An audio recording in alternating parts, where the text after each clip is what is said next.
मुज़ाकरात कामयाब होंगे या फिर खुली जंग होगी? पाकिस्तान ने अफ़गानिस्तान को साफ साफ बता दिया है। तो क्या होगा, इस हवाले से व्लॉग में मुख्तसर बात करते हैं जी। अस्सलामु अलैकुम, मेरा नाम खुर्रम फ़हद है। तुर्की में पाकिस्तान और अफ़गानिस्तान के दरमियान मुज़ाकरात हो रहे हैं और कल ये मुज़ाकरात तकरीबन 9 घंटे चलते रहे हैं।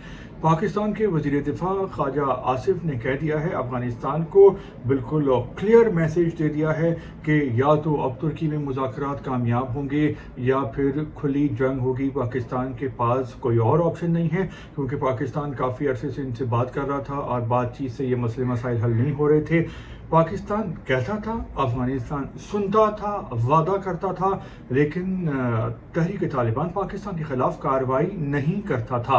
लेकिन जब से आखिरी मुज़ाकरात दोहा कतर में हुए हैं, तो उसके बाद से देखा गया है कि अफगान तालिबान ने कहा है और पाकिस्तान TTP वाले कार्रवाइयाँ पाकिस्तान में नहीं कर रहे हैं। लेकिन इसका ये मतलब नहीं है कि ये कार्रवाइयाँ वो कभी भी नहीं करेंगे, क्योंकि लगता यह है कि अफगान तालिबान ने कहा है कि भाई मुज़ाकरात हो रहे हैं, इस वक्त खामोश हो जाओ, कुछ नहीं करो, क्योंकि अगर अभी कुछ कार्रवाई कर दी तो तुर्की में होने वाले मुज़ाकरात नाकाम हो जाएंगे, बातचीत आगे नहीं बढ़ेगी, तो फिर जंग शुरू हो जाएगी। और हमने देखा है कि पाकिस्तान अब सख्ती से पेश आ रहा है और इनके साथ तिजारत भी बंद कर दी है और ट्रेड रूट्स भी, और अफगानिस्तान बौखलाया हुआ है क्योंकि ये एक लैंड लॉक्ड कंट्री है, यानी इनके पास समंदर नहीं है, बंदरगाह नहीं है, और ये पाकिस्तान से बहुत सारे फ़ायदे हासिल करते थे और पाकिस्तान के रूट्स इस्तेमाल करते थे तिजारत के लिए। इनके बहुत सारे कंटेनर्स पाकिस्तान के रस्तों से गुजर के इंडिया जाते हैं और ये इंडिया के साथ भी तिजारत करते हैं। लेकिन पाकिस्तान ने ये सब कुछ बंद कर दिया है, तो वहाँ पे पैनिक आया हुआ है। लेकिन हमने देखा है कि अफगान तालिबान TTP के ख़िलाफ़ कार्रवाइयाँ करने से कतरा रहे हैं, घबरा रहे हैं, और वो नहीं चाहते कि इनके ख़िलाफ़ कार्रवाइयाँ करें, क्योंकि ये असल में हैं एक ही, नज़रिया इनका एक ही है, फ़िलॉसफी एक ही है, बस नाम इनके अलग अलग हैं कि एक के नाम के साथ अफ़गानिस्तान आता है और एक के नाम के साथ पाकिस्तान आता है। जबकि हमने देखा है कि पाकिस्तान हाफिज़ गुल बहादुर को भी जहन्नुम वासिल कर चुका है और नूर वली महसूद बच गया था, तो वो भी शायद आइंदा दिनों में नहीं बचेगा। तो एक सवाल तो ये है कि क्या ये सीज़ फायर है, क्या ये लंबा है, क्या ये दायमी है? तो ना तो दायमी है, ना ही लंबा है, बल्कि हो सकता है मुमकिन तौर पर कि ये लोग तुर्की के मुज़ाकरात के बाद फिर कार्रवाई करेंगे, तो पाकिस्तान इनको निशाना बनाएगा।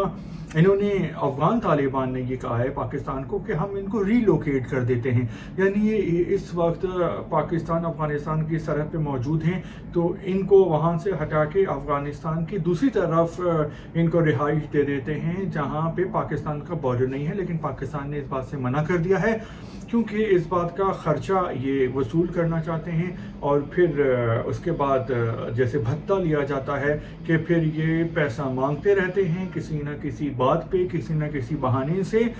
तो और फिर अगर कोई थोड़ा फासले पर शिफ्ट हो भी गया है, तो वो कुछ अरसे की खामोशी के बाद दोबारा बॉर्डर पे आ सकते हैं। तो पाकिस्तान ने इनसे कहा है कि या तो आप इनके ख़िलाफ़ ऑपरेशन करें या फिर हम ऑपरेशन करेंगे।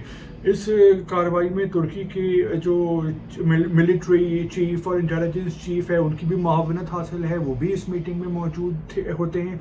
दोहा में भी कतर के जो है इंटेलिजेंस चीफ़ थे। तो तुर्की भी ये ऑफ़र कर रहा है कि अगर आप नहीं चाहते हैं कि पाकिस्तान कार्रवाई ना करे, तो हम इनको टैकल कर लेते हैं, हम इनके ख़िलाफ़ कार्रवाई कर लेते हैं। तो एक ये भी सवाल है कि तुर्की अफ़गानिस्तान से ज़रा फासले पर है, तो क्या अफ़गानिस्तान में तुर्की कार्रवाई कर पाएगा और वो क्या कार्रवाई कामयाब हो पाएगी? पाकिस्तान अफ़गानिस्तान को थोड़ा ज़्यादा जानता है। तो फ़िलहाल कंक्लूजन ये निकला है कि फ़िलहाल तालिबान की जो टोन है वो ठंडी हो गई है। पहले वो बदतमीज़ी करने की कोशिश कर रहे थे, लेकिन तुर्की में भी पाकिस्तान ने जब सबूत दिखाए तो उनके हाथों के तोते उड़ गए और उन्होंने अपनी जो लब और लहजा है उसको बदल लिया। तो फ़िलहाल तो ये झुके हुए नज़र आते हैं, घबराए हुए नज़र आते हैं इन वजूहात की वजह पे जो हमने डिस्कस की हैं। लेकिन लगता ये है कि ये लॉन्ग टर्म के लिए चलना ज़रा मुश्किल लग रहा है। आपका इस हवाले से क्या ख्याल है? आप कमेंट्स कर सकते हैं। फ़िलहाल इतना ही। व्लॉग देखने के लिए आपका शुक्रिया।